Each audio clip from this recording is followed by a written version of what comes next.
घरीच बनवलेल्या फ्रेश आणि सॉफ्ट पनीरचा आज बनवूया पनीर बटर मसाला। पनीर तयार करताना मी फुल फॅट मिल्कच वापरलेला आहे। त्यामध्ये ज्यावेळेस आपण मिल्क पावडर टाकून कापडामध्ये बांधून ठेवतो तर खूप जास्त वजन आणि खूप जास्त वेळसुद्धा ते ठेवायचं नाही, त्यामुळे जास्तीचं पाणी निघून जाऊन पनीर असं चिवट किंवा रबरासारखं होतं। थोडंसं मॉइश्चर राहिलं की अशा पद्धतीने सॉफ्ट पनीर राहतं आणि भाजी केल्यानंतरही तो सॉफ्टनेस टिकून राहतो। चला तर मग आता आपण बघूया रेसिपी। त्यासाठी मी कांदा आणि टोमॅटो चिरून घेतला आहे।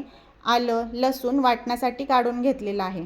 आता आलं लसूण टोमॅटो आणि भाजीला हॉटेलसारखा रंग येण्यासाठी मी 3-4 बीटाचे तुकडे यामध्ये टाकून घेणार आहे। आता टोमॅटो आलं लसूण आणि बीट मिक्सरला छान बारीक करून घेऊ। कढईमध्ये तेल टाकून घेतलं आहे आणि पनीर त्यामध्ये हलकंसं फ्राय करून घेतलं आहे। थोड्याशा त्याच्या कडा लालसर होईपर्यंतच फ्राय करायचा आहे। त्याच तुपामध्ये कांदाही परतून घ्यायचा आहे। कांदाही थोडासाच परतायचा आहे, जास्त लाल करायचा नाही।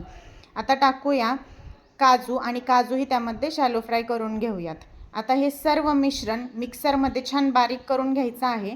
बीटामुळे बघा वाटणाला खूपच सुंदर रंग आलेला आहे। आता तुपामध्ये हे वाटण छान परतून घ्यायचं आहे आणि यामध्ये मी थोडंसं तेल टाकून त्यामध्ये काश्मीरी लाल मिरची पावडर, त्यानंतर जिरेपूड 1 चमचा, धनेपूड 1 चमचा टाकून छान असं फ्राय करून घेतलं आहे। आता वाटणाला मस्त तेल सुटेपर्यंत कमी गॅसवरती परतायचं आहे, म्हणजे भाजीला छान टेक्स्चर येतं।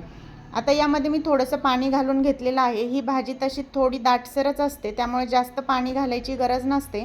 थोडं पाणी घालून 1-2 मिनटं त्याला छान शिजू द्यायचं आहे, म्हणजे मसाल्यांचा छान रंग भाजीमध्ये उतरतो। आता यामध्ये मी चवीपुरतं मीठ आणि थोडासा गरम मसाला टाकून घेतला आहे, त्यामुळे भाजीला छान टेस्ट येते। आता मस्त तेल सुटल्यानंतर यामध्ये टेस्ट बॅलन्स करण्यासाठी थोडीशी साखर घातली आणि फ्राय केलेलं पनीर टाकून मस्त परतून घेतलं। आता घरची आपली फुल फॅट जी क्रीम असते ती क्रीम मी यामध्ये टाकलेली आहे। वरतून थोडी कसुरी मेथी टाकली आणि 1 ते 2 मिनटं शिजवल्यानंतर बघा एकदम घट्ट अशी आपली हॉटेलसारखा पनीर बटर मसाला तयार झालेला आहे।